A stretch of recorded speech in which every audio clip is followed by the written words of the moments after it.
Alright guys, we back in here with another episode of Throwing Down with the Browns, where I bring you our favorite kitchen classics that we have experienced throughout the years that just keep coming back and that remain a family favorite.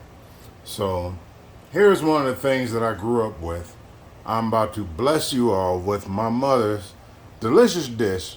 We call it hamburger pie. So here we go. We're gonna start out with a pan. We got 2.5 pounds of ground beef that we're gonna brown in the pan.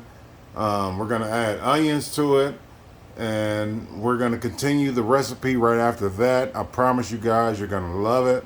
My family loves it. We keep coming back for it.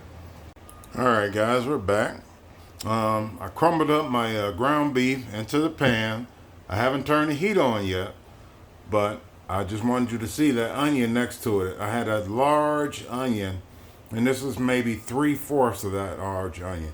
If you can cut the onion into fours, use 3 of those slices out of that 4.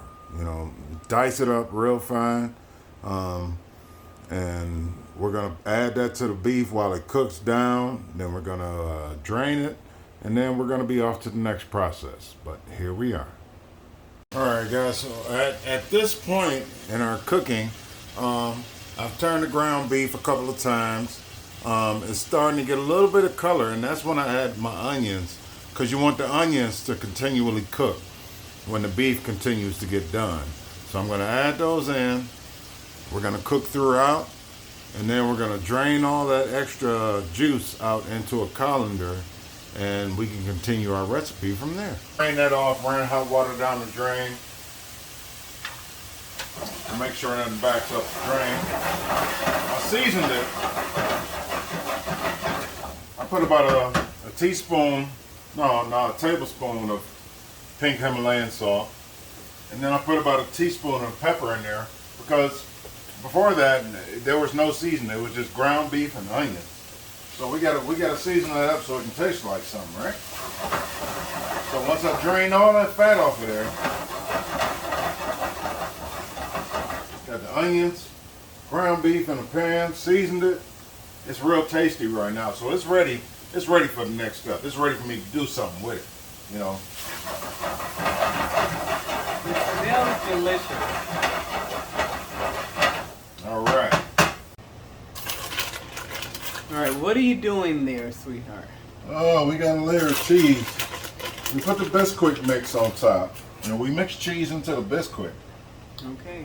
But we wanted to put another layer of cheese on top of everything, We put the Biscuit in the oven, and it's just about cooked up until it's done. But before it's done, I want to top it off with a little bit more cheese to melt on top. How about that? Yeah, this looks like a macaroni and cheese. So the Bisquick, when you made it, is it just like making biscuits, following the recipe? You would follow the biscuit recipe, yes. Oh. All right, guys, we're back. Here's the finished product, hamburger pie. I'm about to, it just came out the oven, so guys, believe me, it's piping hot, but I just want to make my cuts into it.